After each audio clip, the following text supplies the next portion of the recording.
Greetings. Greetings, Israel. So this is So You Israel. What now? A lecture. And I am nobody but your sister and a woman child to the Most High. And today's lecture is going to be about holy feast days versus what I'm calling Holly-Folly days. And I spell folly days FOLLYDAZE because they in a daze like a haze. Okay.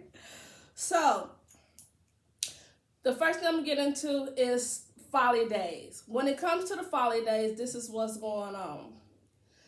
Children that are being raised in the truth don't know what these folly days look like.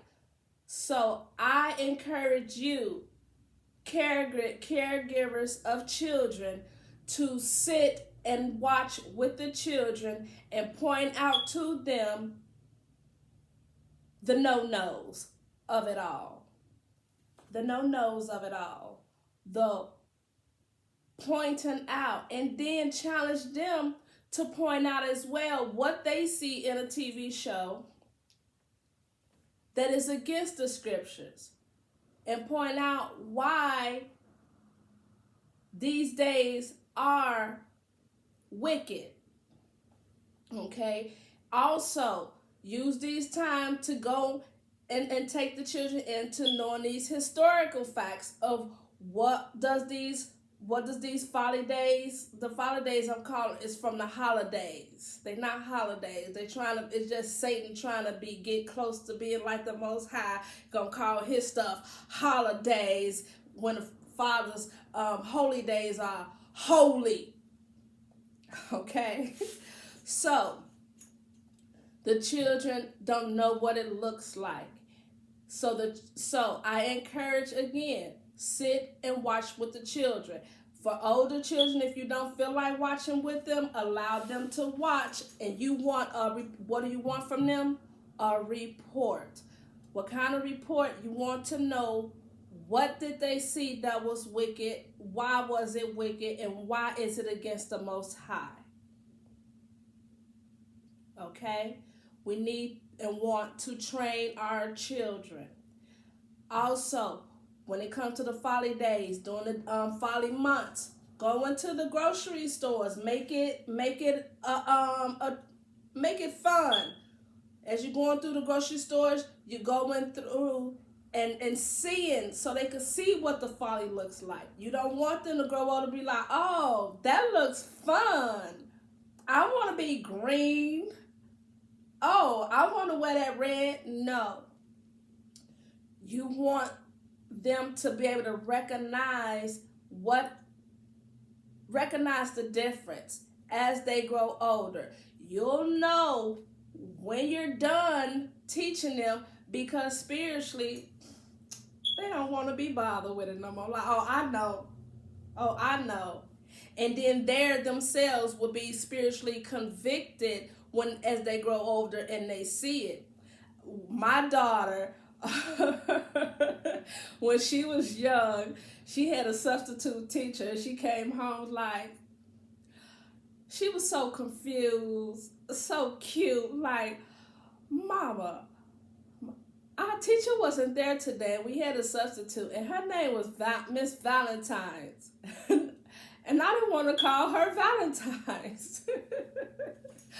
And so I explained to her that she's not celebrating a lady. She's just calling her by her name. And there's nothing that we can do about people that's called Valentine. So that's one of the fun things, fun, cute things you can look forward to as they get older. And may come across a substitute teacher and such with the with the folly day name. But anyway, teach the children so that they know and recognize. Okay? Also, also during this time, you have people, also during this time, your job may actually have food set out. You can't partake in that. I don't care what you do or don't got at home. You can't have none of that. What I mean by, okay, jobs will have on what is the day? Christmas, Xmas. Jobs will have food and a buffet laid out for the workers. You cannot have none. That's a no-no, because that is a newer, up-to-date sense of an offering, a sacrificial offering. So they're offering you these foods to celebrate in whatever folly day. No, you can't have none. You can't go into the back lunchroom cafeteria. You can't have none. And don't try to convince yourself that it's okay. Don't talk yourself through that, okay? It's not worth it. So that's it about folly days. Teach the children so that they can recognize. And when you go into the stores, walk through, point out, challenge them to point out, so you know that they got it. So you know that they understand. This way they know better to do better, to live better. Okay? Now, the holy feast days.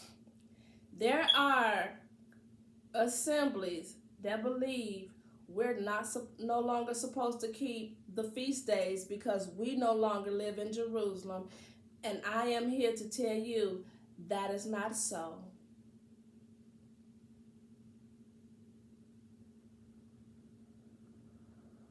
That is not so.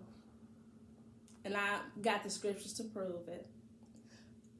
So, the 10 Commandments in Exodus 20, verse 8 through 11, gives us the weekly Sabbath. In the 10 Commandments, give us the weekly Sabbath.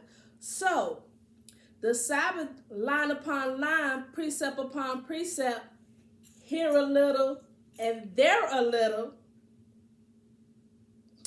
will be Leviticus chapter 23, 1 through 44, which give days of must be kept feast days. Okay?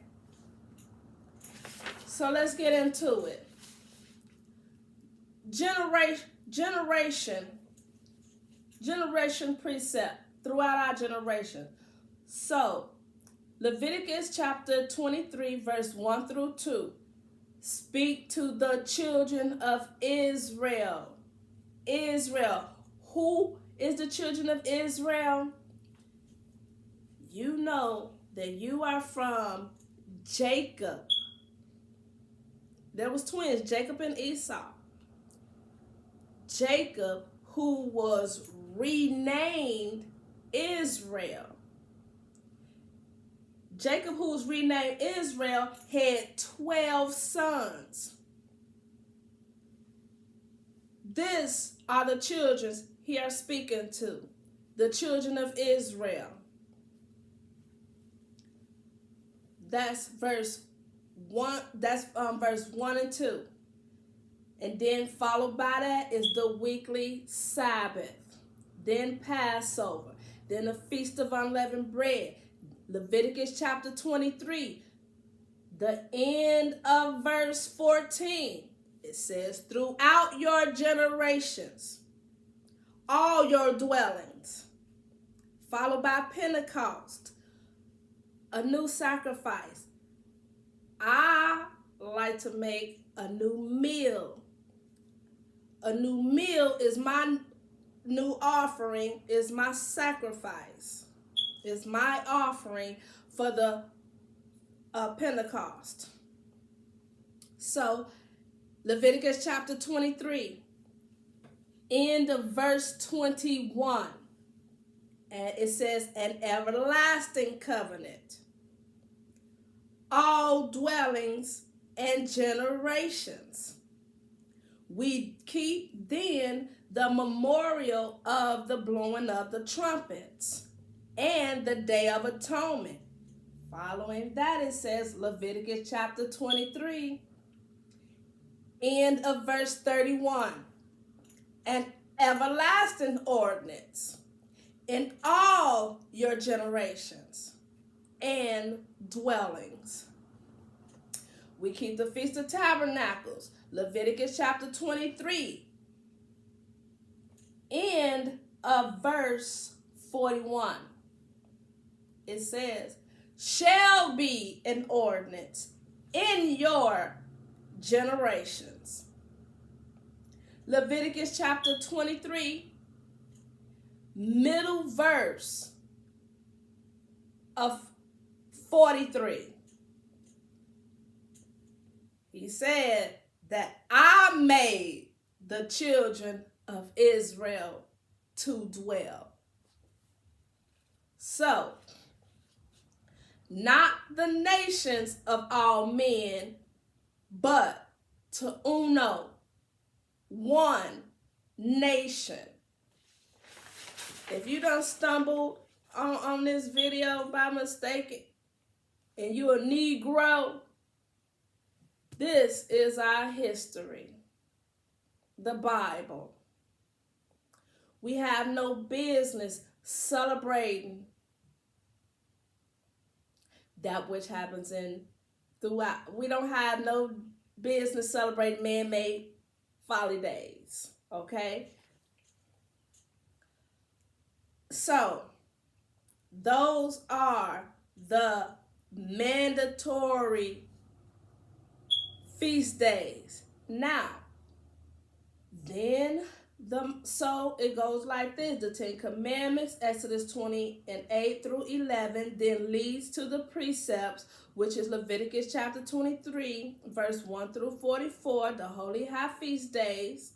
Then Christ the Messiah came and gave reverence to the other feast days that reverence the Most High for his deliverance of Israel, whom was victorious in great matters against the heathens. So we have Purim from Queen Esther, and we have the Feast of Dedications, which is in the winter, from the book of Maccabees. These two reverence the Most High. It wasn't reverence a man like you have Lincoln Day or President's Day. No, it didn't reverence the Maccabees. It reverenced the Most High. So when Christ came, he also came and he too kept the Feast of Dedications. Why? Again, because it reverenced the Most High, our Creator, our Deliverer. It wasn't about no single person or no man or no idol, okay? It wasn't no idol situation. So, nobody has no business offending one another for those that do keep the other feast days versus those that don't, and those that don't shouldn't be offending those that do. You have those that know. Look, I encourage you to read the whole book. I'm not giving you scripture. The only way I give you scriptures is if the Father put it on my heart and put it in my mouth. Why?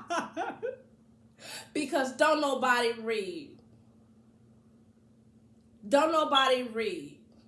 And I'm going to keep on saying that because you have no idea the magnitude of that statement and the impact it has on the minds and hearts of us and our people. Nobody is reading. But I do encourage you to read and get through the whole book. The whole book to know for yourselves. You can't be out here being respect a person. You can't be out here being respect a man and don't have no respect for no love or respect and care for the sisters. You can't be out here with no love and respect for the brothers, but only for the sisters. It don't work like that.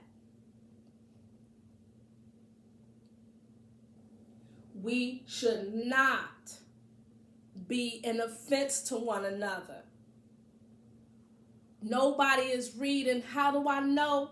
Because it's too many Sunday churches, and I'm going to keep saying that until I'm blue in the face. It's too many Sunday churches. And nobody's reading.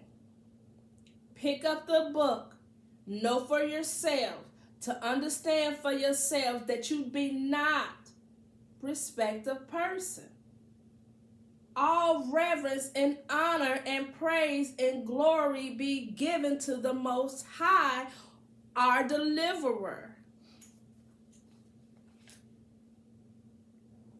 And that's all I'm going to say on that. This was about the Holy High Feast days versus the Holly-Folly days. You know, don't partake in it. Know what your children are watching. Let them be able to come and talk to you. Sit down with them to know what they're watching. Even if you're not watching with them on the regular, you should watch a program of what your children watch so you can know what they're watching, so you can point out to them what to look for, so that they know, oh, this show not for me, because the Spirit will convict them. I kid you not. You sit your babies with your babies, toddlers, little kids with some biblical animation, biblical cartoons. They are so peaceful and quiet. Try it. Feed the babies, teach the children, train up a child in the way they will go. And I want to say this, parents. Y'all know the sayings that the preacher kids out of words. Guess what?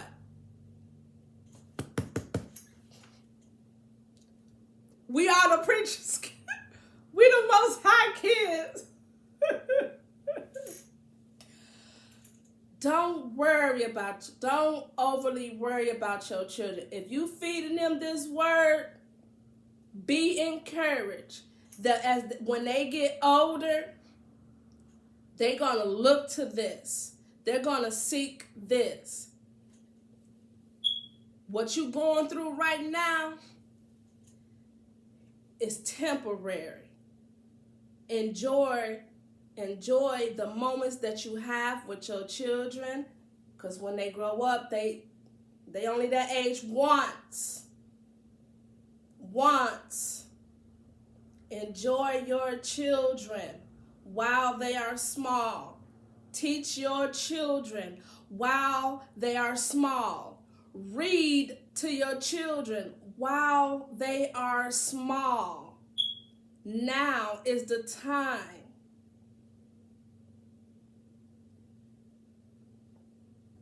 Don't not bring the babies to the Most High. He wants them, and He will speak through them to you. Which is, I won't get into those stories. But feed the children, feed yourselves, know what things look like, that you not be partakers, and you can come out of her. These abominations, okay? So that is it. This has been a joy. So, peace, peace, peace, peace.